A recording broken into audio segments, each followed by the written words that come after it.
नमस्कार साथियों, आज हम अर्धवार्षिक परीक्षा सत्र 2022-23 के लिए कक्षा 10वीं का हिंदी का पेपर है वो करने वाले। जी हाँ स्टूडेंट, हिंदी का कक्षा 10वीं का, और ये पेपर है 70 नंबर का होगा।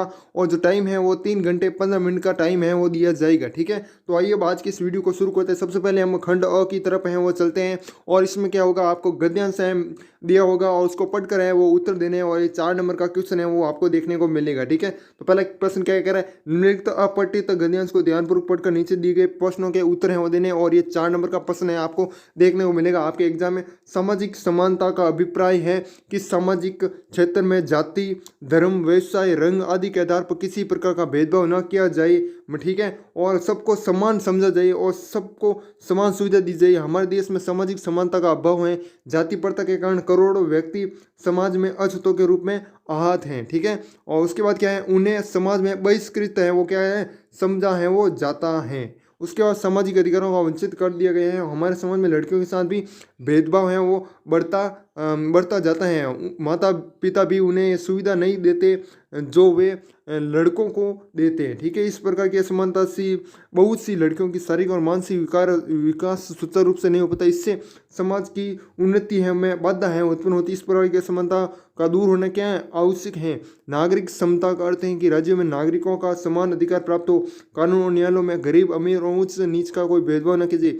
दंड से कोई अपराधी बच न सके। उसी प्रकार राज्य के प्रत्येक नागरिक का राज्य में समान रूप से भाग लेने का, मत देने को, सरकारी नौकरी प्राप्त करने का तथा ऊंचे राज्य के ऊंचे ऊंचे पद को अपनी योग्यता के बल पर प्राप्त करने का अधिकार राजनीतिक समता का द्योतक है। तो इसमें भी पर्सन है वो क्या पूछ रहे हैं कि उक्त गद्यांश का उपयुक्त शीर्षक दीजिए। ठीक है, तो शीर्षक आपका क्या हो जाएगा, सामाजिक समानता का अभाव, मतलब समानता, या आप शीर्षक क्या हो जाएगा, समानता, क्या हो जाएगा, समानता, या फिर आप कह सकते हो सामाजिक समानता का अभाव। ठीक है, ये दोनों शीर्षक हैं, आप दोनों दे सकते हो। उसके बाद नेक्स्ट है हमारा सेकंड पर्सन, समाज की उन्नति में बाधा का क्या कारण है। ठीक है, जो बाधा का कारण क्या है समाज की उन्नति में। ठीक है, तो बाधा का कारण है आपका समानता का अभाव। क्या है, समानता का अभाव हो जाएगा। ठीक है, ये इसका राइट आंसर हो जाएगा। इसकी पीडीएफ है आपको हमारे टेलीग्राम ग्रुप में मिल जाएगी। टेलीग्राम ग्रुप का लिंक डिस्क्रिप्शन में है। माई सक्सेस सेंटर नाम है। राजनीतिक समता का द्योतक है वो क्या है। ठीक है, तो आपको ये रहा ना पसंद, सरकारी नौकरी प्राप्त करने के तथा राज्य के ऊंचे ऊंचे पद को अपनी योग्यता के बल पर प्राप्त करने का अधिकार राजनीतिक समता का द्योतक है। ठीक है, तो ये आप कर सकते हो। उसके बाद फोर्थ नंबर क्वेश्चन है, कानूनों और न्यायालयों में गरीब अमीर और ऊंच नीच का भेद नहीं करना किस अधिकार के अंतर्गत आता है। ठीक है, किस अधिकार, उस अधिकार का नाम बताना है। तो उस अधिकार का नाम क्या हो जाएगा, समानता का अधिकार। मतलब ना तो ऊंच नीच होनी चाहिए और ना रंग भेद होना चाहिए। ठीक है, तो ये आप सभी ये है ना, जो भेद हैं वो सभी समानता के अधिकार में आते हैं। ठीक है, उसके बाद नेक्स्ट क्वेश्चन है, निम्नलिखित पद्यांश को, ये आपका 4 नंबर का था और जो कि हो चुका है। उसके बाद निम्नलिखित पद्यांश को ध्यानपूर्वक पढ़कर नीचे दिए गए प्रश्नों के उत्तर है वो देने हैं। ठीक है, पहला प्रश्न क्या कह रहा है, चाह नहीं मैं सुरबाला के गहनों में गुता जाऊं, चाह नहीं मैं सुरबाला के गहनों में गुता जाऊं, चाह नहीं सम्राटों के सौ पर हे हरि डाला जाऊं, चाह नहीं देवों के सिर पर चढ़ू भाग्य पर इटलाऊं, मुझे तोड़ लेना वनमाली उस पद पर तुम देना फेंक, मातृभूमि पर शीश चढ़ा जिस पर पद पर जाए वीर अनेक। चाह नहीं मतलब ये किसके बारे में, जो आपका पुष्प अभिलाष है ना, उससे लिए गया ना। तो इसमें क्या है, प्रस्तुत काव्यांश का उचित शीर्षक दीजिए। तो प्रस्तुत काव्यांश का शीर्षक है वो क्या हो जाएगा, पुष्प की अभिलाषा। ठीक है, क्या हो जाएगा, पुष्प की अभिलाषा, पुष्प की इच्छा, अभिलाषा। ठीक है, तो ये आपका क्या हो जाएगा, उचित शीर्षक हो जाएगा। उसके बाद पुष्प की क्या अभिलाषा है, तो पुष्प की क्या अभिलाषा है, पुष्प की अभिलाषा स्वदेश पर स्वयं को बलिदान करने की है। क्या है, पुष्प की अभिलाषा स्वदेश, मतलब बाकी कहीं पर नहीं है कि मुझे ना तो देवताओं पर चढ़ाओ ना किसी के गले में डालो, बल्कि पुष्प की अभिलाषा स्वदेश पर स्वयं को बलिदान करने की है। ठीक है, तो ये दोनों क्वेश्चन है वो हो चुके हैं। तीसरा, पुष्प है वो क्या नहीं चाहता है, पुष्प क्या नहीं चाहता है कि फूल यह नहीं चाहता कि उसको गूंथ कर ऐसे आभूषण तैयार किए जाए जिसको पहनकर स्वर की अप्सरों का सौंदर्य वो दूर ना हो जाए। ठीक है, तो ये है ना, यह है पुष्प नहीं चाहता। चाह नहीं देवों के सिर पर ईट लाऊं,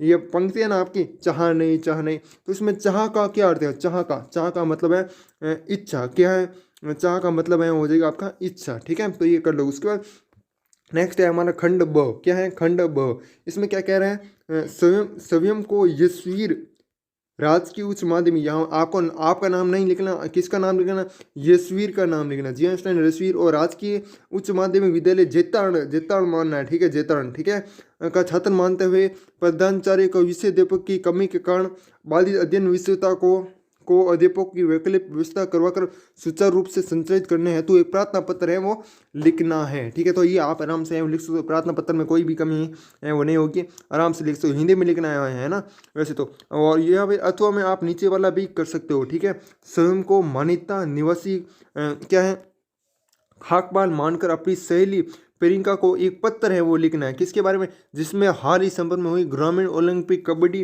प्रतियोगिता में आपकी टीम द्वारा ट्रॉफी जीतने का उल्लेख किया गया हो, ठीक है, मतलब ये टीम जीत गई है उसके बारे में लिखना है ग्रामीण ओलंपिक कबड्डी प्रतियोगिता में, ठीक है। तो ये आप लिख सकते हैं। उसके बाद नेक्स्ट क्वेश्चन हमारा दिए गए, चौथा क्वेश्चन है, ठीक है, ये 8 नंबर का, कितने नंबर का है, 8 नंबर का। दिए गई बिंदुओं के आधार पर निम्न में से किसी एक विषय पर क्या लिखना, निम्न है वो लिखना, ठीक है। मतलब ये पॉइंट है वो दिए गए, बंद समाधान के उपाय, नारी का स्थान, ये मतलब ये पॉइंट है वो लिखने, इसके बारे में ही लिखने है ना, दूसरा है वो कोई नहीं डाल सकते। उसके बाद इसमें क्या है, पहला है कि प्लास्टिक थैली पर्यावरण की दुश्मन, ठीक है। तो इसमें सबसे पहले आप क्या लिखोगे, प्रस्तावना लिखोगे, प्रस्तावना के बारे में लिख दोगे, मतलब इसमें न्यूज में क्या क्या बताएंगे ना वो लिख देंगे। उसके बाद बाजार की जान पॉलीथीन बैग, बाजार की जान पॉलीथीन बैग में सब कुछ लिख सकते। उसके बाद पॉलीथीन पर्यावरण की दुश्मन, पॉलीथीन पर्यावरण की दुश्मन कैसे है, क्या जिसकी वजह से क्या कारण है जिसकी वजह से पॉलीथीन पर्यावरण की दुश्मन है, ठीक है। तो ये आप लिख सकते हो, पॉलीथीन गलती नहीं है, ठीक है। और समाधान क्या है, मतलब समाधान पॉलीथीन बंद होना चाहिए, कि इसके बारे में जो भी आपके विचार है वो लिख सकते हो। उसके बाद नेक्स्ट है उपसार, मतलब लास्ट में जो कि पूरा का निष्कर्ष, जो निष्कर्ष है ना, मतलब ये पूरी बातें हैं वो लिखी आपने, उनके लास्ट में जाकर पूरा का सार है वो बता देना है इसमें उपसार में, मतलब आराम से 5-6 लाइन है वो इसमें लिख देनी है ना। उसके बाद नारी सशक्तिकरण, नारी सशक्तिकरण में प्रस्तावना लिखनी इसी प्रकार नारी सशक्तिकरण के बारे में, और नारी का स्थान कहाँ कहाँ पर है, कहाँ कहाँ पर नारी है वो जा सकती है, इसके बारे में नारी के स्थान में लिख सकते हो। उसके महिला सशक्तिकरण की आवश्यकता है, महिला सशक्तिकरण होने से लाभ है, नारी सशक्तिकरण हेतु किए जा रहे प्रयास है, उपसार है, ठीक है। उसके बाद गौ माता में फैली लंपी बीमारी प्रबंधन, एक तो प्रस्तावना, लंपी बीमारी के संक्रमण के लक्षण क्या है, ठीक है, मतलब बड़े बड़े वो ऐसे दाग हो जाते हैं, है ना, आपको पता है ना। और लंपी बीमारी बचाव क्या क्या है, लंपी बीमारी प्रबंधन बताना, और उपचार में भी आपको बता देना है, ठीक है। अभी आपको पता है लंपी बीमारी फैली, और आपको कोरोना पर नियमित भी इस बार है वो आ सकता है कोरोना में, क्योंकि कोरोना भी आया है ना, तो कोरोना पर भी पूछा जा सकता है और लंपी पे भी पूछा जा सकता है। स्वच्छ भारत अभियान वो तो चल ही रहा है, ये हर बार नियमित आता है, जी हाँ स्टूडेंट, हर बार, ऐसा कोई भी पेपर नहीं है जिसमें नहीं आया हो, ठीक है। तो स्वच्छ भारत अभियान के बारे में लिख सकते हो, प्रस्तावना है, स्वच्छ भारत अभियान के उद्देश्य है, मतलब कब शुरू हुई है स्वच्छ भारत अभियान, और स्वच्छता का महत्व, मतलब इससे फायदे क्या है, और स्वच्छता अभियान की सफलता हेतु प्रयास है वो क्या क्या किया गया भारत सरकार द्वारा, राज्य सरकार द्वारा, ओम शहर में आप इनके बारे में लिख दोगे, है ना। उसके बाद सर्वनाम खंड 6 आ गया आपका, ये 8 नंबर, इनमें से आप कोई भी कर सकते हो, कोई भी कर सकते हो, ठीक है, जो चाहो वो करो, ठीक है, इतनी छूट है आपके लिए। उसके बाद खंड स है हमारा, आ जाता है खंड स, इसमें 2-2 नंबर के क्वेश्चन होंगे और एक नंबर के भी होंगे, है ना। तो सर्वनाम को उदाहरण सहित है स्पष्ट करना, किसको, सर्वनाम को।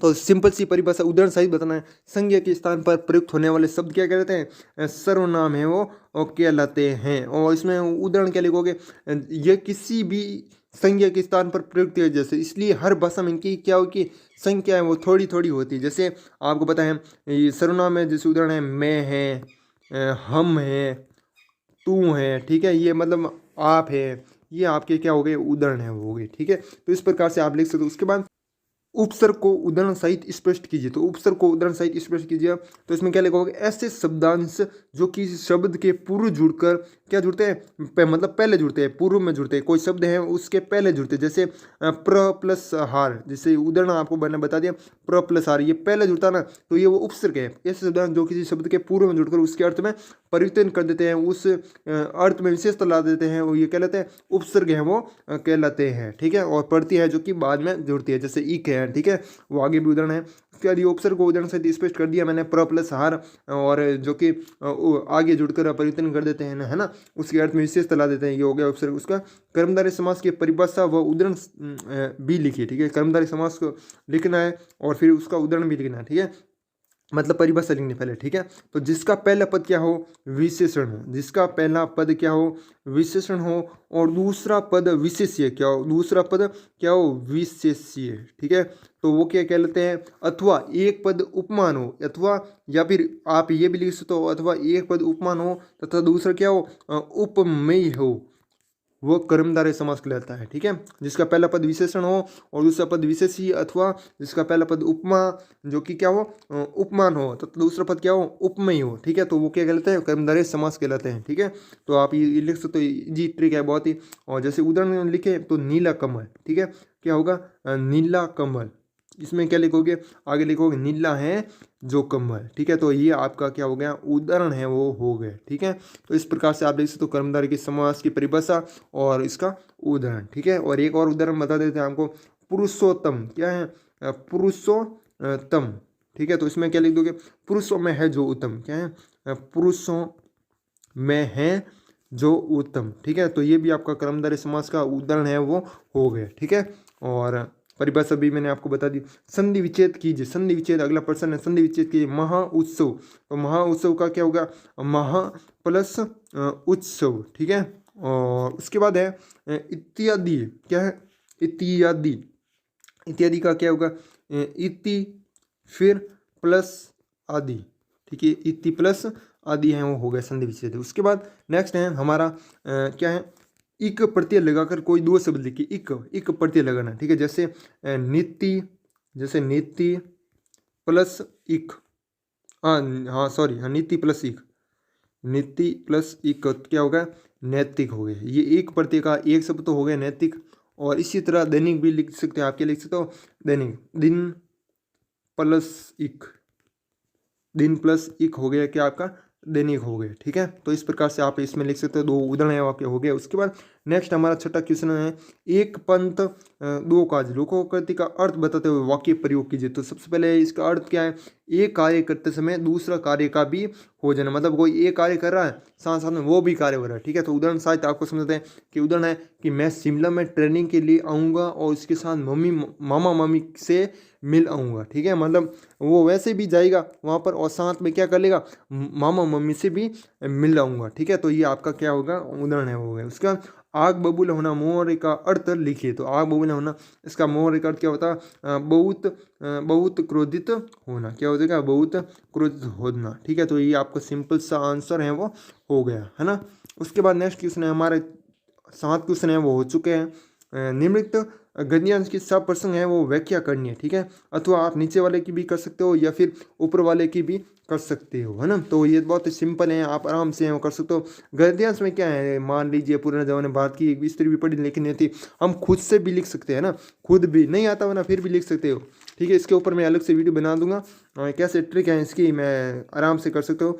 निम्नलिखित पद्यांश की सब प्रसंग व्याख्या कीजिए। तो फसल क्या है, जो ये पद्यांश दिया क्या है, पूरा ये पद्यांश है, या फिर आप नीचे वाला भी कर सकते हो या फिर ऊपर वाला करो, ठीक है।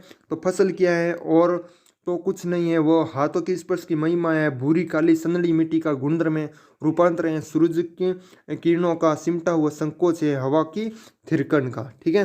तो ये प्रसंग में क्या, आप प्रसंग में क्या लिखोगे, प्रसंग में क्या लिखोगे, आप क्या लिखोगे, मैं बता रहा हूँ। प्रस्तुत कविता फसल हमारी पाठ्य पुस्तक क्षितिज भाग 2 में संकलित की गई, जिसके रचिता की कौन है, नागार्जुन है, ठीक है। तो इतना सा आप है इसमें लिख दोगे तो भी मिल जाएगा। उसके बाद क्या लिखना, कवि ने स्पष्ट किया कि फसल उत्पन्न करने के लिए मनुष्य और प्रकृति मिलकर एक दूसरे का सहयोग करते हैं। फसल उत्पन्न होने के लिए क्या करते हैं, मनुष्य, एक तो ये आपका क्या हो जाएगा, मनुष्य हो जाएगा, और एक होगी प्रकृति, यह दोनों मिलकर क्या करते हैं, एक दूसरे का सहयोग है वो करते हैं, ठीक है। तो इस प्रकार से आप प्रसंग में लिख दो। उसके बाद है आप हैं इसकी व्याख्या है वो आराम से कर सकते हो। फसल क्या है, और तो कुछ नहीं है, वो हाथों के स्पर्श की महिमा है, मतलब हाथ जितनी मेहनत करते हैं उतनी महिमा है। और एक प्रकृति की भी है, प्रकृति के ऊपर भी निर्भर करता है, मानसून के ऊपर निर्भर करता है ना, और सूरज की किरणों का, ऐसे आप लिख सकते हो आराम से।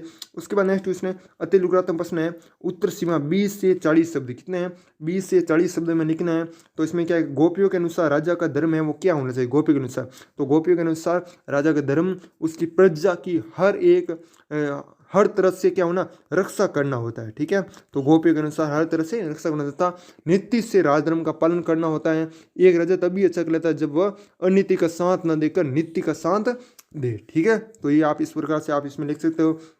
उसके बाद श्री कृष्ण को जग मंदिर का दीपक है वो क्यों कहा क्योंकि कवि उन्हें संसार रूपी मंदिर का दीपक इसलिए कहा है क्योंकि जिस प्रकार एक दीपक मंदिर में प्रकाश है वो पवित्रता का सूचक क्या है। जिस प्रकार ये दीपक है ना, दीपक होता है ना, वो मंदिर में क्या करता है, एक तो प्रकाश भी करता है और एक पवित्रता, मतलब एक अच्छा लगता है ना, हमको पॉजिटिव लगता है ना।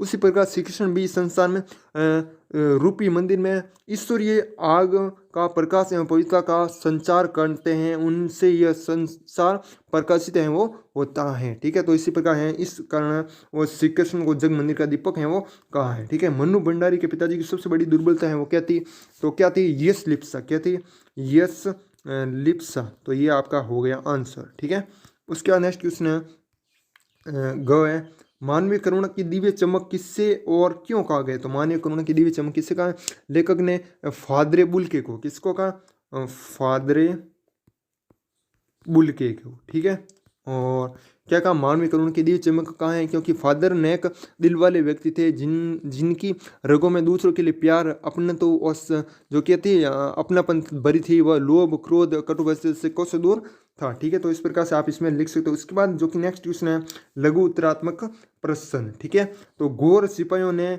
टुन्नू को अस्पताल ले जाने की बात क्यों कही थी, तो ये आप आराम से कर सकते हो। उसके बाद ग्रंथों को मेहनत का बादशाहों का शहर है वो क्यों कहा गया, उसका कारण है आपको लिखना है। बहुत ही बड़े क्वेश्चन है ये, बड़े क्वेश्चन आगे छोटे छोटे क्वेश्चन थे वो तो मैंने आपको सारे करा दिए।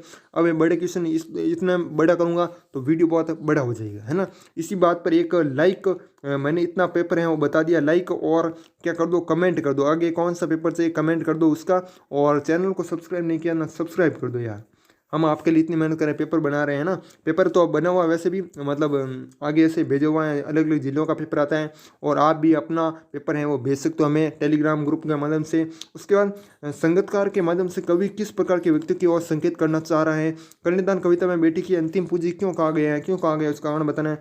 उसके बाद निम्नदातों प्रश्न है, उत्तर सीमा है कितना है, 150 शब्द है, आप लिख सकते हो। उसके बाद पाठ है आपका कौन सा, राम लक्ष्मण परशुराम संवाद है ना, परशुराम संवाद के आधार पर परशुराम की स्वभक्त विशेषता बतानी है। ठीक है, परशुराम जी की। उसके बाद फादरे बुल्के को भारतीय संस्कृति का अभिन्न अंग क्यों कहा है, ठीक है, तो वो क्यों कहा, कारण बताएं। निम्न रचनाकारों का संक्षिप्त जीवन परिचय दीजिए, जयसिंह का प्रसाद या फिर सूरदास, दोनों में से कोई भी दो आप, या तो जयसिंह का प्रसाद दो या फिर सूरदास दो। उसके बाद महावीर प्रसाद द्विवेदी या रामकृष्ण बेनीपुरी। ठीक है, तो आप ये चारों हैं वो याद कर लेना जिनका एग्जाम नहीं हुआ है। ठीक है, आपके पिताजी अपनी पुरानी कार बेचना चाहते हैं, इसके लिए पूरा विवरण देते हुए एक विज्ञापन का लेख लगभग 25 से 50 शब्दों में तैयार कीजिए। कितने शब्दों में, 25 से 50 शब्दों में, मतलब यह विज्ञापन लिखना। ठीक है, जैसे टीवी में अखबार में नहीं आता ना विज्ञापन, मतलब पूरी लिखना है। ठीक है, पिताजी कितने में बेचना है, कॉन्टैक्ट नंबर है, ऐसा लिख देते हैं ना, तो आप आराम से लिख सकते हो। उसके बाद अथवा में आप ये नीचे वाला भी कर सकते हो, आपने अपना कंप्यूटर प्रशिक्षण केंद्र खुला है, यहाँ प्रवेश लेने वाले शिक्षार्थी आकर्षित हो,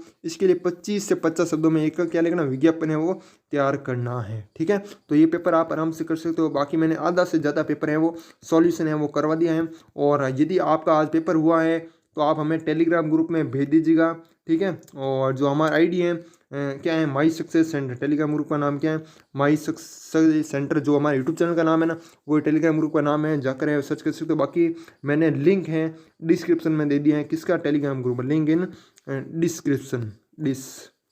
ठीक है, तो जाओ वो टेलीग्राम ग्रुप में ज्वाइन है वो हो जाओ। ठीक है, तो बाकी यदि वीडियो पसंद आए तो वीडियो को लाइक और चैनल को सब्सक्राइब जरूर कीजिएगा, आगे भी आपको मॉडल पेपर मिलते रहेंगे। तब तक के लिए जय हिंद, जय भारत, वंदे मातरम।